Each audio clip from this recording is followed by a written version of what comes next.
Hi guys, welcome back to my YouTube channel Dhani vlog. ಈ ವಿಡಿಯೋದಲ್ಲಿ ನಾನು ಯಮ್ಮಿಯಾಗಿ ಕ್ರಿಸ್ಪಿ ಆಗಿರೋ ರಾಗಿ ದೋಸೆ ರೆಸಿಪಿನ ಹೇಗ್ ಮಾಡೋದು ಅಂತ ಹೇಳಿ ರೆಸಿಪಿನ ನಿಮ್ ಜೊತೆ ಶೇರ್ ಮಾಡ್ಕೊಳ್ತೀನಿ.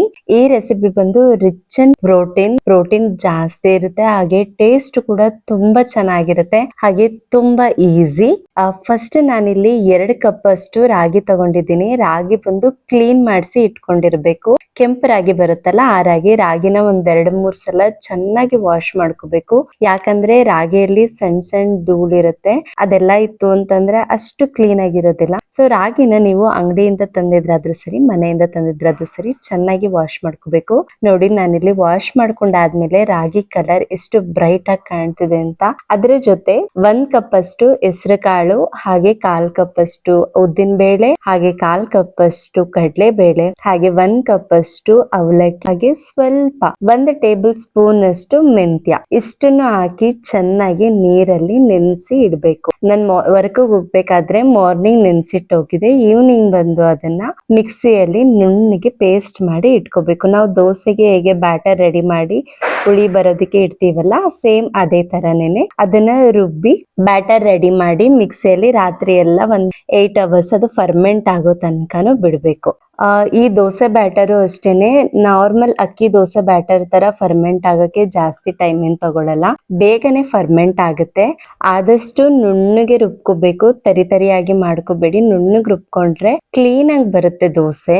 ಇದು ನೈಟ್ ನಾನು ರುಬ್ಬಿ ಅದಕ್ಕೆ ರುಬ್ಬಾದ್ಮೇಲೆ ನೀವು ಕೈಯಲ್ಲಿ ಚೆನ್ನಾಗಿ ಕಲಸ್ಬೇಕು. ಸ್ವಲ್ಪ ನಾನಿಲ್ಲಿ ಕಲ್ಲುಪ್ಪನ ಹಾಕಿ, ಇವಾಗ್ಲೇ ಕಲ್ಲುಪ್ಪ ಹಾಕಿ ಕಲಸಿ ಇಡ್ತಾ ಇದ್ದೀನಿ. ಒಬ್ಬೊಬ್ರು ದೋಸೆ ಹಾಕೋ ಟೈಮಲ್ಲೂ ಕೂಡ ಕಲ್ಸ್ಕೊತಾರೆ, ಬಟ್ ನಾನಿಲ್ಲಿ ಫಸ್ಟೇನೆ ದೋಸೆ ಹಿಟ್ಟು ರುಬ್ಬಾದ್ಮೇಲೆ ಅದಕ್ಕೇನೆ ಸ್ವಲ್ಪ ಸಾಲ್ಟ್ ಹಾಕಿ ಅದನ್ನ ರುಬ್ಬಿ ಇಟ್ಕೊಂಡಿದೀನಿ. ದೋಸೆ ಹಿಟ್ಟು ಅಷ್ಟೇ ತುಂಬಾ ಚೆನ್ನಾಗಿ ಉಳಿ ಬಂದಿತ್ತು, ನೋಡ್ತಾ ಇದ್ದೀರಲ್ಲ. ನಾನು ಅವಾಗ ನೈಟ್ ರುಬ್ಬಿದಾಗ ದೋಸೆ ಹಿಟ್ಟು ತೆಳ್ಳಗಿತ್ತು, ಮಾರ್ನಿಂಗ್ ಆದಾಗ ಸ್ವಲ್ಪ ಗಟ್ಟಿ ಆಗಿದೆ. ಅಂಡ್ ದೋಸೆನೂ ಅಷ್ಟೇ ತುಂಬಾ ಚೆನ್ನಾಗಿದೆ ಹೇಳ್ತಿದೆ. ನೀವು ನೋಡ್ತಿರ್ಬೋದು ಎಷ್ಟು ಕ್ಲೀನ್ ಆಗಿ ಬರುತ್ತೆ ಅಂತಂದ್ರೆ ದೋಸೆ. ಗಾಯ್ಸ್, ನಿಮಗ್ ಸಾಫ್ಟ್ ಆಗಿ ಬೇಕು ಅಂತಂದ್ರೆ ನೀವು ಸ್ವಲ್ಪ ತಿಕ್ಕಾಗಿ ಮಾಡ್ಕೋಬಹುದು, ಕ್ರಿಸ್ಪಿ ಬೇಕು ಅಂತಂದ್ರೆ ಕ್ರಿಸ್ಪಿಯಾಗಿ ಕೂಡ ಮಾಡ್ಕೋಬಹುದು. ಮತ್ತೆ ಅಕ್ಕಿ ದೋಸೆ ತರ ಬೇಯೋದಿಕ್ಕೆ ಜಾಸ್ತಿ ಟೈಮ್ ಬೇಕು ಅಂತ ಇಲ್ಲ, ಫಟಾಫಟ್ ಅಂತ ರೆಡಿ ಆಗ್ಬಿಡುತ್ತೆ. ಈ ದೋಸೆ ಟೇಸ್ಟ್ ಕೂಡ ಅಷ್ಟೇ ತುಂಬಾನೇ ಚೆನ್ನಾಗಿರುತ್ತೆ, ನೀವು ಒಂದ್ಸಲ ಟ್ರೈ ಮಾಡಿ. ಹಾಗೆ ಈ ವಿಡಿಯೋದಲ್ಲಿ ದೋಸೆನ ತವ ಸ್ವಲ್ಪ ಮೀಡಿಯಂ ಆಗಿ ಕಾದ್ಮೇಲೆ ಅದನ್ನ ದೋಸೆ ಹಿಟ್ಟನ್ನ ಹಾಕಿ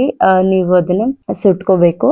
ದೋಸೆನೂ ಅಷ್ಟೇ ಸ್ವಲ್ಪ ಹೈ ಫ್ಲೇಮ್ ಅಲ್ಲಿ ಇಟ್ಕೊಂಡು ಸುಟ್ಕೊಂಡ್ರೆ ಬೇಗ ಆಗುತ್ತೆ. ಮತ್ತೆ ನೋಡಿ ಎಷ್ಟು ತೆಳ್ಳಗ್ ಬಂದಿದೆ ಅಂತ, ನೀವ್ ಎಷ್ಟು ತೆಳ್ಳಗ್ ಬೇಕಾದ್ರೂ ಹಾಕೋಬಹುದು. ಕಲರು ಅಷ್ಟೇನೆ ತುಂಬಾ ಚೆನ್ನಾಗಿದೆ. ಹಾಗೆ ನಾನು ಈ ದೋಸೆ ಜೊತೆ ಕಾಂಬಿನೇಷನ್ ಮಾಡ್ತಿರೋದು ಚಟ್ನಿ ಮಾಡಿದೀನಿ. ಅದಕ್ಕೆ ಚಟ್ನಿಗೆ ನಾನಿಲ್ಲಿ ತೆಂಗಿನಕಾಯಿ, ಬೆಳ್ಳುಳ್ಳಿ, ಕೊತ್ತಂಬರಿ ಸೊಪ್ಪು, ಒಣಮೆಣಸಿನಕಾಯಿ, ಹುಣಸೆ ಹಣ್ಣು, ಹುರ್ಗಡ್ಲೆ ಅದನ್ನೆಲ್ಲ ಹಾಕಿ ಚಟ್ನಿ ಮಾಡ್ಕೊಂಡಿದೀನಿ. ಚಟ್ನಿಗೆ ಬಿಸಿನೀರ್ ಹಾಕೊಂಡ್ ರುಬ್ಕೊಂಡ್ರೆ ನೀವು ಮಧ್ಯಾಹ್ನ ಲಂಚ್ ಬಾಕ್ಸ್ ತಗೊಂಡೋದ್ರು ಕೂಡ ಏನು ಆಗಲ್ಲ. ಮತ್ತೆ ಚಟ್ನಿಗೆ ಇಲ್ಲಿ ಸ್ವಲ್ಪ ಒಗ್ಗರಣೆ ಮಾಡ್ಕೊತಿದೀನಿ. ಒಂದು ಬಾಂಡಿಗೆ ಎಣ್ಣೆ, ಸಾಸಿವೆ, ಕಡಲೆಬೇಳೆ, ಉದ್ದಿನ ಬೇಳೆ ಹಾಕಿ 1-2 ಕರಿಬೇವಿನ ಸೊಪ್ಪು ಹಾಕಿ ಚೆನ್ನಾಗಿ ಫ್ರೈ ಮಾಡಿ ಚಟ್ನಿನ ಅದಕ್ಕೆ ಟ್ರಾನ್ಸ್ಫರ್ ಮಾಡ್ಕೊಂಡ್ರೆ ಆಯ್ತು.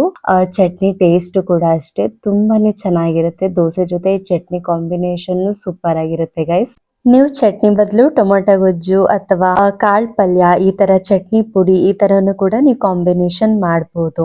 ಟ್ರಸ್ಟ್ ಮೀ ಗೈಸ್, ಈ ರೆಸಿಪಿ ಅಂತೂ ನಿಮ್ಗೆ ಒಂದು ಒಳ್ಳೆ ಬ್ರೇಕ್ಫಾಸ್ಟ್ ರೆಸಿಪಿ ಆಗುತ್ತೆ. ಹಾಗೆ ನಾರ್ಮಲ್ ಎವ್ರಿ ಡೇ ಬ್ರೇಕ್ಫಾಸ್ಟ್ ಬದಲು ಈ ತರ ಒಂದ್ಸಲ ಟ್ರೈ ಮಾಡಿ, ನಿಮ್ಗೂ ಹಾಗೂ ನಿಮ್ ಮನೇಲಿರೋರ್ಗು ಕೂಡ ಇಷ್ಟ ಆಗುತ್ತೆ. ಪ್ರೋಟೀನ್ ರಿಚ್ ಆಗಿರುತ್ತೆ, ಹಾಗೆ ಟೇಸ್ಟ್ ಕೂಡ ಚೆನ್ನಾಗಿರುತ್ತೆ, ಹಾಗೆ ಹೆಲ್ತ್ಗೂ ಕೂಡ ತುಂಬಾ ಒಳ್ಳೇದು. ಹಾಗೆ ಈ ವಿಡಿಯೋ ನಿಮ್ಗೆ ಹೇಗಿತ್ತು, ಇಷ್ಟ ಆಯ್ತಾ? ಲೈಕ್ ಮಾಡಿ, ಶೇರ್ ಮಾಡಿ, ಸಬ್ಸ್ಕ್ರೈಬ್ ಮಾಡಿ. ಥ್ಯಾಂಕ್ ಯು ಫಾರ್ ವಾಚಿಂಗ್ ದನಿ ವ್ಲಾಗ್ಸ್. ಬಾಯ್.